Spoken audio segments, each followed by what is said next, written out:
Eu gamifiquei um evento e quase perdi.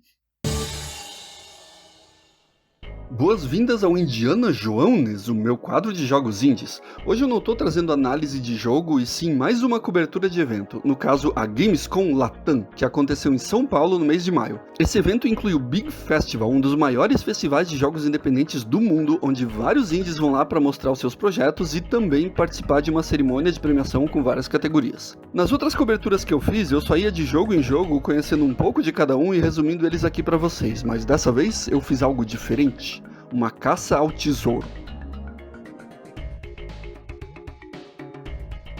Eu andava pela Gamescom levando uma prancheta com vários itens que foram definidos antes do evento e traziam coisas que jogos podem ter. Isso ia desde gêneros de jogo, a mecânicas de gameplay, a estilos visuais e até mesmo elementos muito específicos, como vocês podem ver aí na tela. O objetivo é preencher cada um desses 23 itens com um jogo indie descoberto no evento, e a ordem que eu preencho importa. Uma vez que eu coloco um jogo em um desses itens, ele fica lá para sempre e não pode ser alterado, mesmo que outro jogo se enquadre melhor nessa categoria depois. Isso vai trazer problemas para mim, mas mais tarde eu mostro isso com um pouco mais de detalhes. Eu ia considerar a caça ao tesouro como um sucesso se eu conseguisse preencher 20 itens da lista. Ou seja, tinha 3 jogos de margem. Será que eu consegui fazer isso em 2 dias de evento? E quais são os jogos que eu coloquei nessa lista para preencher os itens? Bora descobrir! O mais interessante para mim foi ter contato direto com as pessoas que desenvolviam esses jogos. Eu filmei elas falando dos seus projetos, estilo entrevista. Por questões de ritmo do vídeo, eu vou colocar só alguns trechos dessas falas aqui. Porém, mais pra frente, eu vou publicar um vídeo contendo essas entrevistas completas com todo mundo, para vocês saberem mais detalhes sobre os jogos desse vídeo que acharem mais interessantes. E também, para não deixar esse vídeo tão comprido, a caça ao tesouro vai ser dividida em 2 partes, ou seja, 2 vídeos, um para cada dia que eu tava no evento. Enfim, o primeiro jogo que eu testei foi o Lunar Radio Taxi, uma mistura de jogo de ritmo e jogo de dirigir. Esse aqui é o Lunar Radio Taxi, ele é um jogo de drift em ritmo. A gente apelidou de drift esse gênero que a gente criou. Certo. Os obstáculos eles vão vir no ritmo da música. Legal. E o seu objetivo é fazer um drift entre os obstáculos, chegando perto deles, mas sem acertar, para você ir aumentando a sua pontuação. Ele se passa em um futuro distópico, hipercapitalista, onde motoristas de aplicativo tem que se virar, competir num mercado que é dominado por inteligência artificial e tal. Nossa, sensacional. Jogam lives de forma arriscada para conseguir uma grana. Apesar de eu não ter jogado tão bem, eu adorei esse projeto. Tinha uma sonzeira sensacional e a segunda música, que era a mais difícil, eu tentei várias vezes até ficar bom. Eu não fiquei bom, mas eu tentei. Quanto a caça ao tesouro, vendo um jogo com uma vibe meio futurista e cheia de luzes e cores e tudo mais, eu acho que ele se enquadra na categoria Neon que eu tenho aqui em cima. O que você acha? Eu acho que se enquadra assim. Então tá bom, então eu vou colocar esse jogo aqui na minha lista. Assim, o primeiro item foi preenchido, Neon. Porém, isso pode ter sido um engano de minha parte, porque o segundo jogo que eu experimentei foi o Au Revoir. O Au Revoir, ele é um jogo point and click de aventura, bem na vibe retrô de jogos de computador dos anos 90. Ele tem a temática cyberpunk. Como vocês podem ver, um jogo assim futurista, com hologramas e cores bem magentas, se enquadra perfeitamente na categoria Neon, a única que eu já preenchi. Esse é um dos desafios dessa caça ao tesouro. Que itens preencher e em qual ordem? Então, que outro item da lista podia ser associado a Au Revoir? Um jogo que já começa com a gente tendo que investigar uma morte, num futuro onde as coisas envolvendo máquinas podem dar muito errado, especialmente tá dando errado já com a mente do personagem.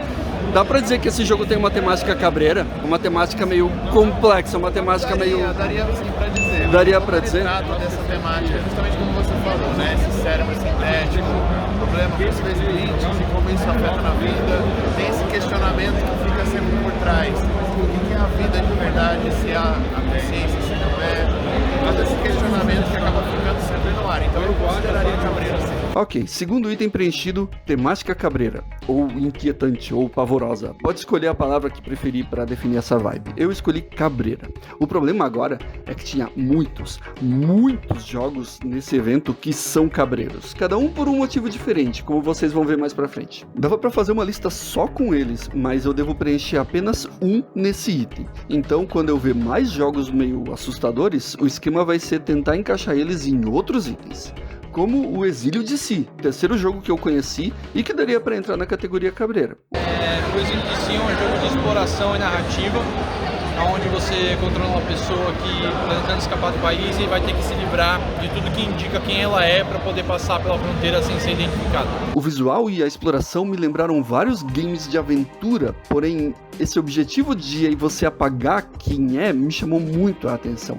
E conforme eu ia me livrando das características que fazem a Síbil ser a Síbil, o visual dela na interface e até o nome dela iam mudando, coisa que me pegou de surpresa. Eu só quis dar uma explorada rápida no jogo, então eu não vi tudo que tinha pra ver, mas pra encerrar a jogatina eu tentei passar pelos portões do jeito que ela tava, e a personagem obviamente foi identificada e morta pelos guardas. Eu fiz um final ruim.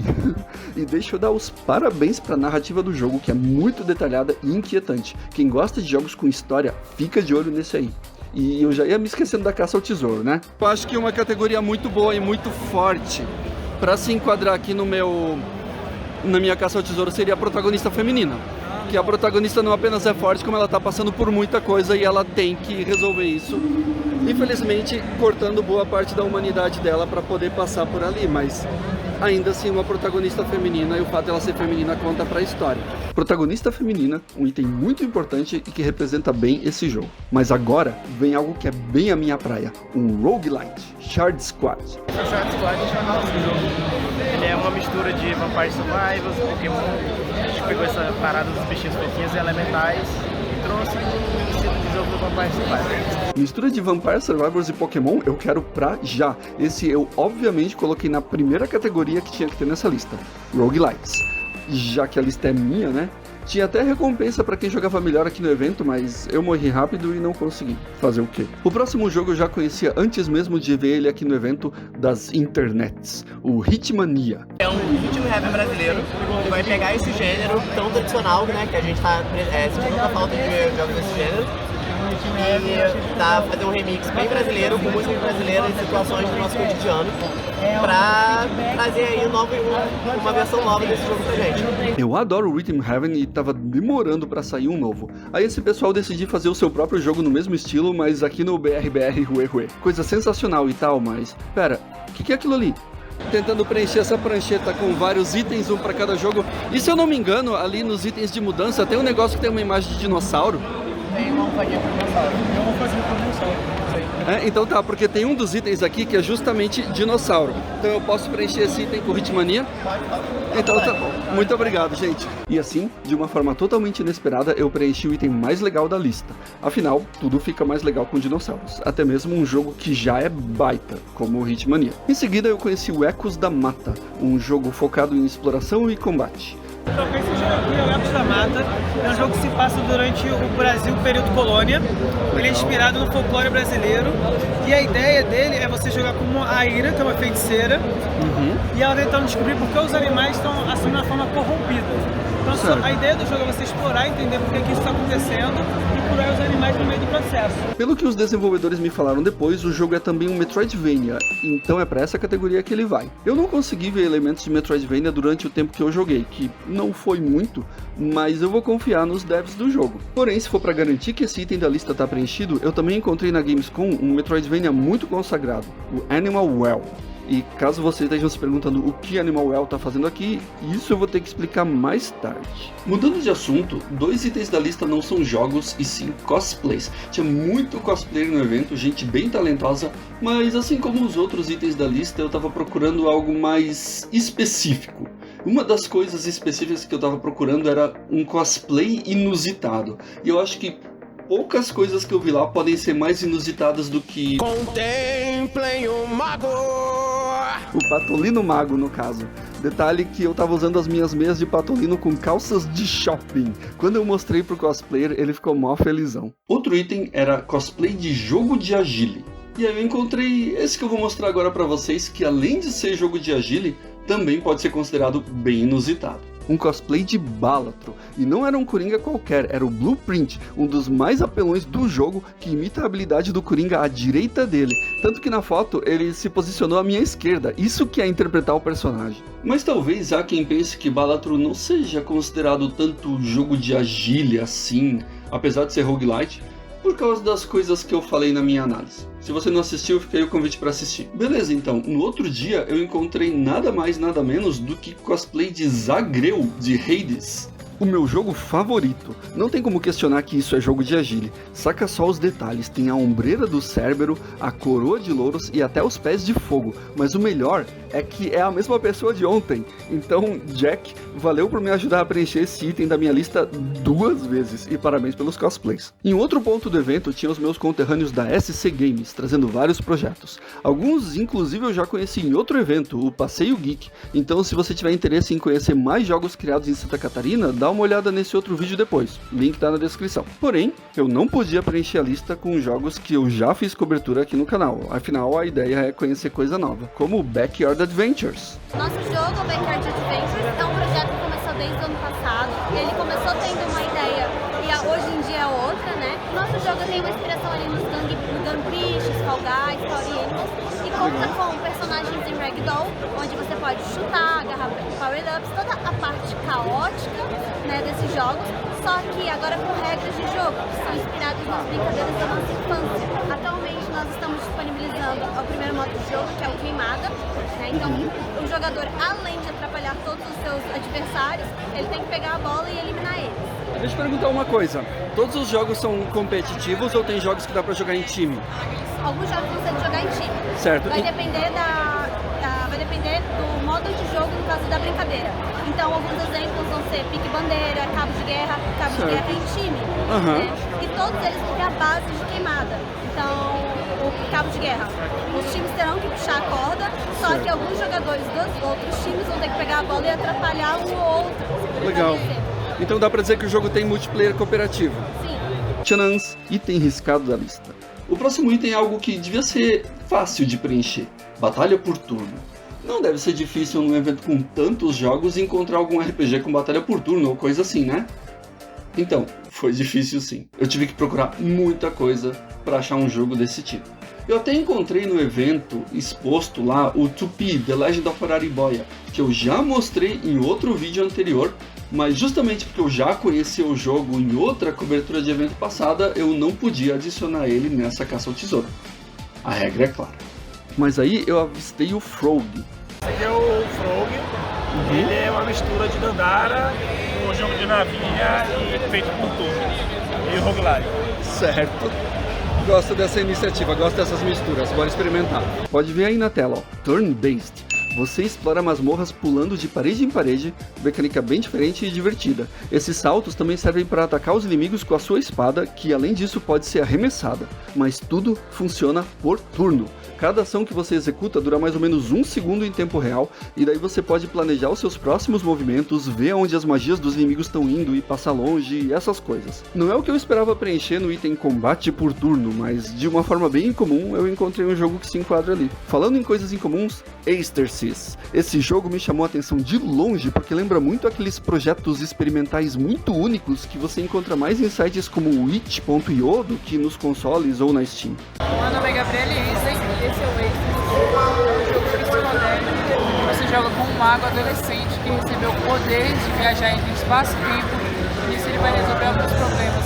Esse jogo ele vai ser um Metroidvania online, que você vai poder, e quando você morrer ou quando você começar o jogo, ele vai gerar uma sala, a estrutura do castelo vai ser a mesma.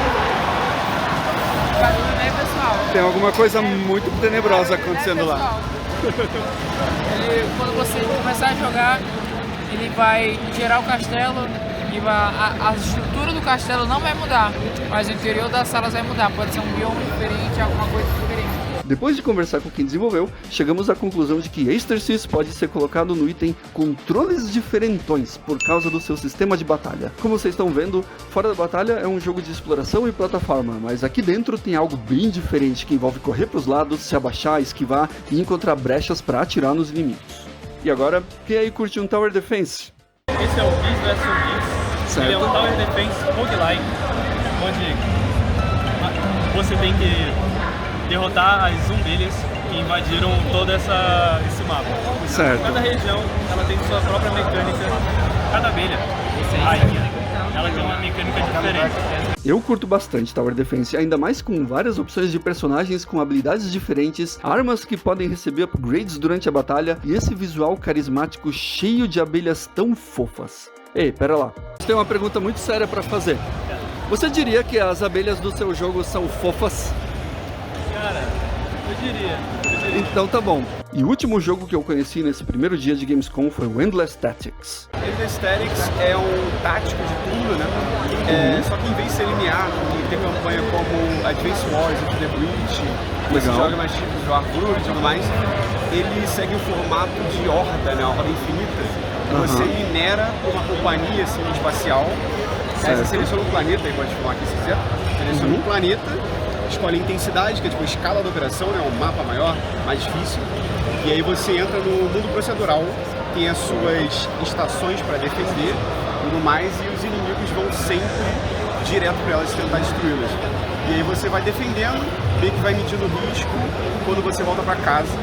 E aí sempre entre cada round você vai podendo dar upgrades, desbloqueando uma skill tree, assim. Além de toda a estratégia envolvida, algo que eu sempre gosto, eu tinha outras razões para conhecer esse jogo. Tem robôs no jogo também? Então, tem mechas que são tipo suas unidades de elite, e você desbloqueia elas logo depois do tutorial, né? E se fosse pra dar uma ideia do tamanho desses robôs, você saberia dizer se eles são muito grandes? Ah, não sei, acho que o tamanho do prédio, não sei. Ah, é perfeito, era isso que eu queria saber. Porque eu tô procurando um jogo que tem robôs gigantes especificamente, e eu acho que eu acabei de encontrar. E com isso eu termino o primeiro dia de caça ao tesouro. Eu já consegui preencher esses 13 itens que estão aparecendo aí na lista agora, então faltam 10. E são os mais difíceis que eu ainda não consegui encontrar nada para preencher. Será que eu vou conseguir terminar de preencher os itens dessa caça ao tesouro no segundo e último dia que eu fui no evento? É o que nós vamos descobrir. Muito obrigado a todo mundo que apareceu aí no vídeo pelos seus depoimentos e por participarem da minha brincadeira. Se você curtiu, logo chega a parte 2 dessa investigação, então deixa aí um like e se inscreve aqui no canal para não perder isso e meus outros vídeos sobre jogos indie. Valeu!